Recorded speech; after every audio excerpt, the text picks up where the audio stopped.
जो कहते थे चवन्नी नहीं मिली, अब चवन्नी नहीं वो करोड़ों का ट्रेल मिल रहा है कि इंडिया अगेंस्ट करप्शन की अन्ना क्रांति से शुरू हुआ आंदोलन आज के में तब्दील हो गया है, यानी केजरी करप्शन क्रांति में तब्दील हो गया है। एक दशक के अंदर इतना बड़ा पराभव संभवतः भारत की राजनीति में कभी देखने को नहीं मिला होगा। पर एक कहावत होती है, चोर चोरी से जाए हेरा फेरी से ना जाए। जो कहते थे चवन्नी नहीं मिली, इस पॉइंट में माननीय न्यायालय कहता है this court holds that ED was able to place enough material statement of the approvers and their own candidate stating that was given to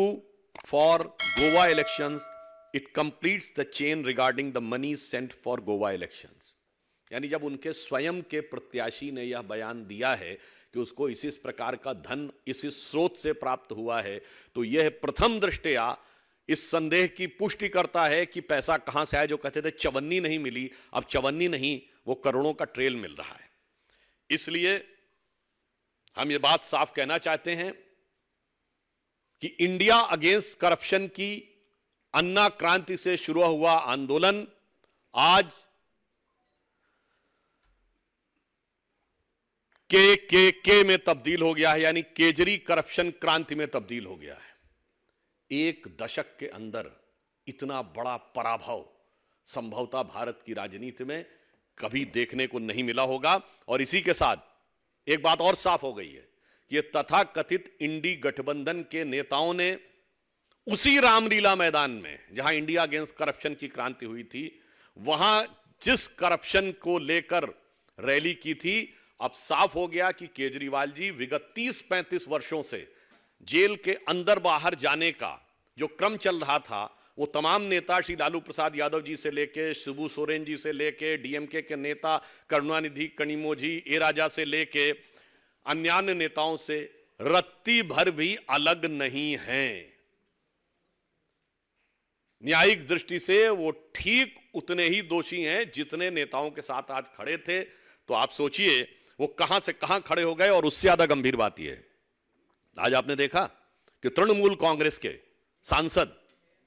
जो कि पश्चिम बंगाल में हुई हिंसा को कवर फायर देने के लिए चुनाव आयोग के पास गए थे, तो उनको बचाने के लिए ये मौसेरे भाई आम आदमी पार्टी वाले उनको कवर फायर देने के लिए गए थे।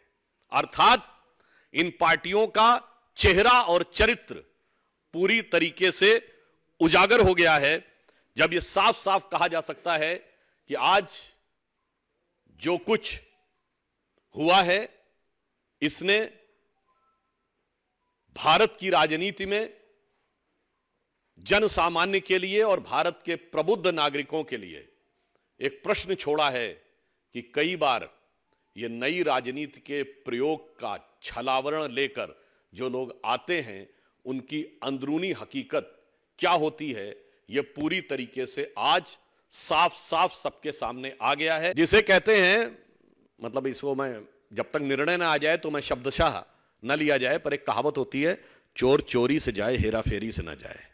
तो मुझे लगता है कि आम आदमी पार्टी को अब कम से कम इस निर्णय के बाद इस प्रकार के अनर्गल